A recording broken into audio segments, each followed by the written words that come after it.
อากาศทางท่าสบายดีพ่อแม่พี่น้องเบิดสุขุสุขคนกันละกันเด้อมื้อนี้น้องน้อยปณิดามาโลกะวันนี้น้องน้อยปณิดามาโลกะหน้าของน้องน้อยปณิดาน้ำก็บ่มีหลายปานใดเนาะน้องน้อยปณิดากับแบบว่ากระดำพงเด็กปักพงไปเลย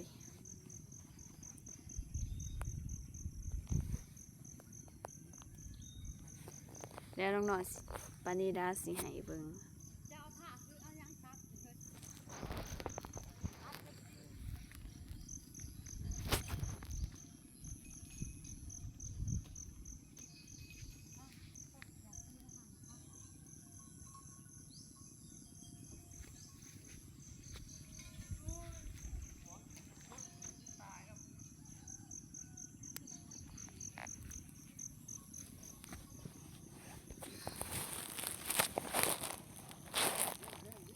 เราจะตัดกล่องนี่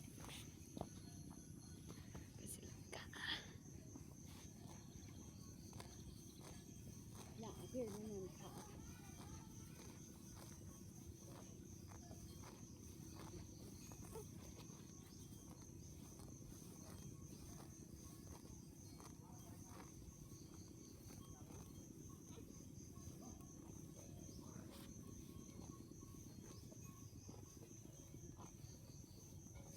กาลบง่ายแห้งเนาะกาเพราะมันเป็นกา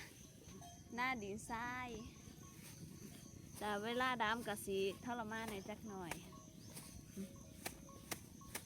แต่ว่าโลกานี่รับรองเลยว่าง่ายเนาะโลกา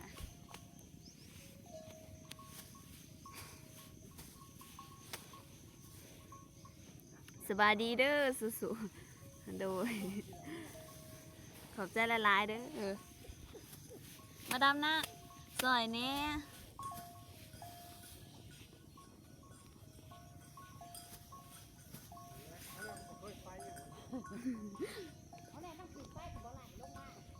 โอ้ยมันกินแท้นี่แล้วเล่นแล้วมันโมเลนค่ะมันถอยน้อยเล่นแล้วว่าเนี่ยมันเลี้ยงเอาไหลมาบอกเบิดปั๊บเมื่อยทรงโต บ่ เบิดเมาเบิดวัน มาเด้อมาดำนาสอยเด้อ โมเห็นหมูมันเนาะ มันจะรูปโลกทางนั้นแล้วไปหลายทำผุน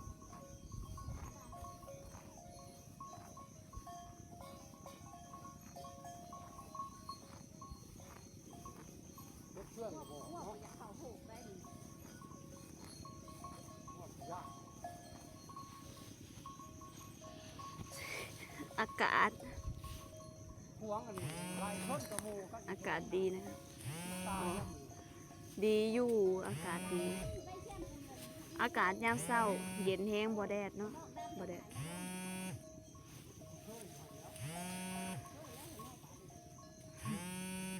บ่แม่ฝนบ่ตกเลยทางทีนะ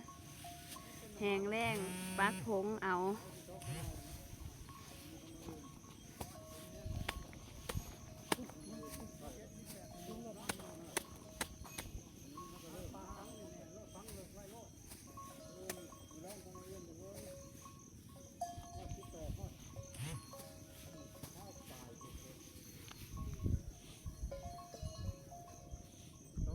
เอาหมอดำไปหนาโลก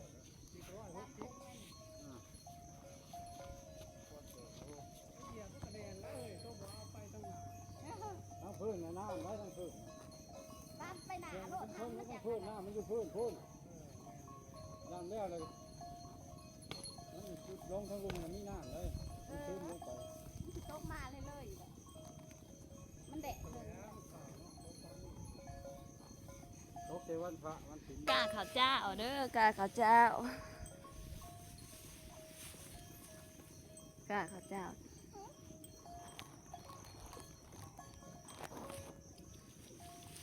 สบายดีสบายดี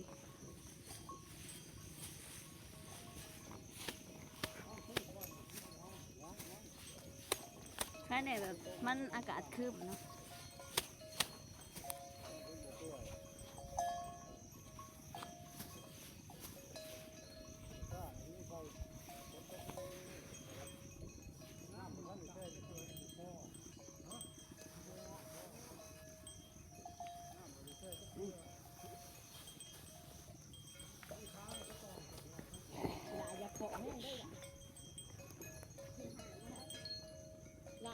เฮงด้วย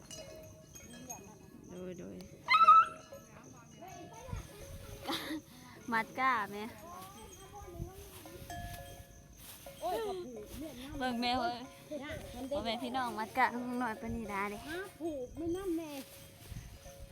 สาวหมอลำดำนาหวาโดยแม่นแล้วดำนาเด้อ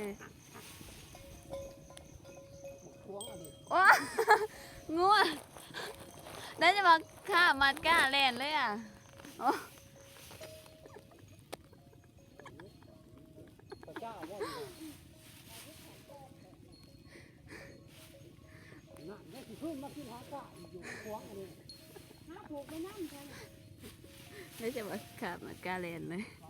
สวัสดี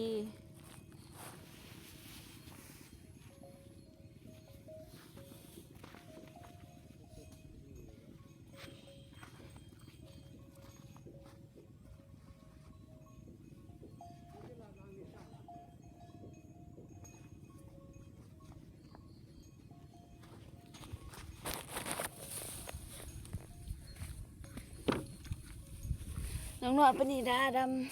ำกะฮักกันใหญ่นะฮักกันสีดำ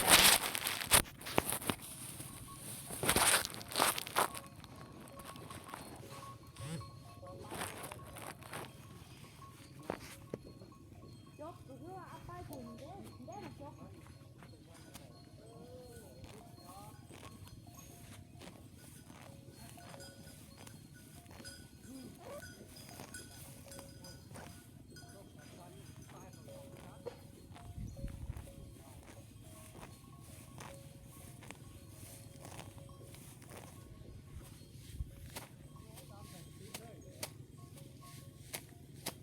โลกหงายแห้งเนาะการโลกหงายแห้ง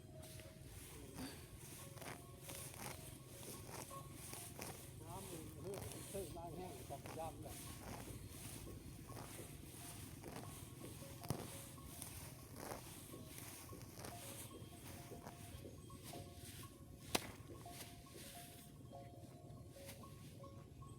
เป็นมือเดียวย่านกล้าบวกจบก็มาเตะแบบมันอันได้อย่างมันยังออกอ่อนคือเขาอยากมันอันเขาอยากมันอันนั้นกะเขามันอันนั้นมันอ่อนเขาอยากมันก็ตีก็ได้ดีเลยขอบกันเลยระมัดระวังได้บวบแล้วบุขึ้นแล้วตักที่ก้อหน้าหรือบ่อเลยจ้ะ มันตายง่ายเลย บอกพ่อจะเสียได้ได้สิ พ่อ เจ้า นี่ ขาไป มัน ทาง นา ข้าวกระดำนะข้าวสามข้าวข้าวอย่าข้าวดำ สวยงามเป็นตาแพงเด้อเด้โอ้ โอ้ย ขอบใจหลายๆเด้อลำให้ฟังเนี่ย นี่มีอารมณ์มาล่ำเลย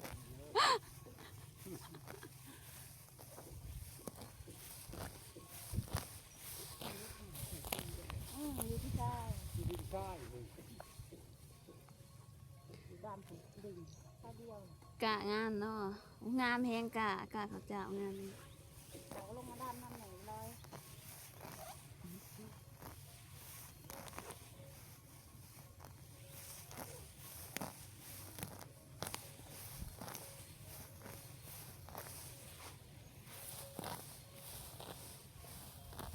ก็รอว่า โบจักไอ้เขา เพื่อคุณเพิ่งขนาด บ้านเอาโอ้โหเลยจะเป็นอย่างใดอย่างอย่าง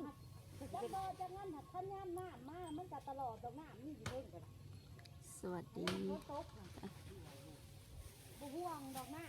สวัสดีเด้อ จักดอจักงั้นหาตอนนี้พยายามฝนตกน้ำมันตกคนนี้บ่อีมาขยับนี่อ้อยจะในงานบ้านเลยพอดีกันดีติดเลย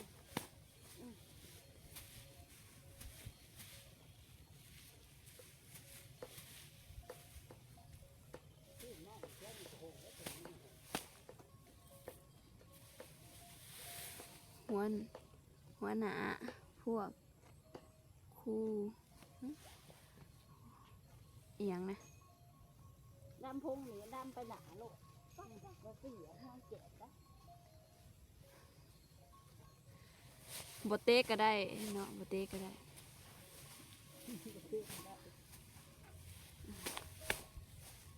ตบเอาก็ได้บ่ลูกเตะได้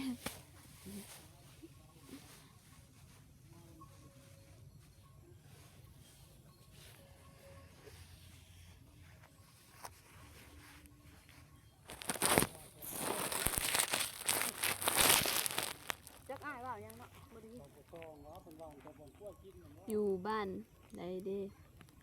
สิไปดำนาสวยอยู่บ้านนาโมงเด้อนาโมงคุมนนสว่าง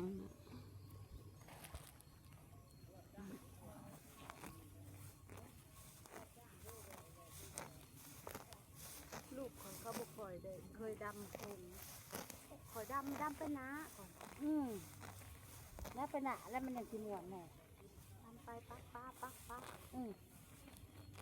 แล้วเขาบ่เคยก็อย่างเขาดำบ่อนเศร้ามันหักทีแหละเฮาบ่อยากถาเอ้ยเฮามือใหม่เฮาอยากให้มันได้ถึงบ้านเรื่องนั่นแหละ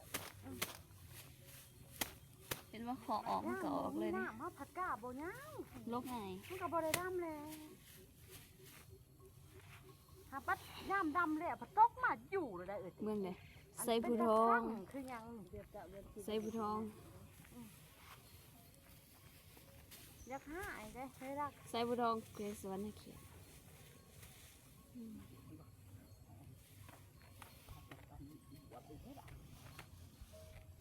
กะยังอ่อนนะเป็นกะอันข้าวเจ้า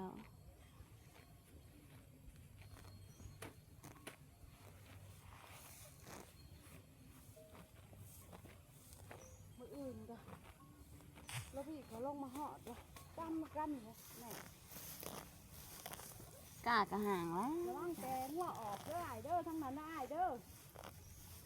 น้อยๆเด้อขึ้นไปเลยเด้อขึ้นไปเลย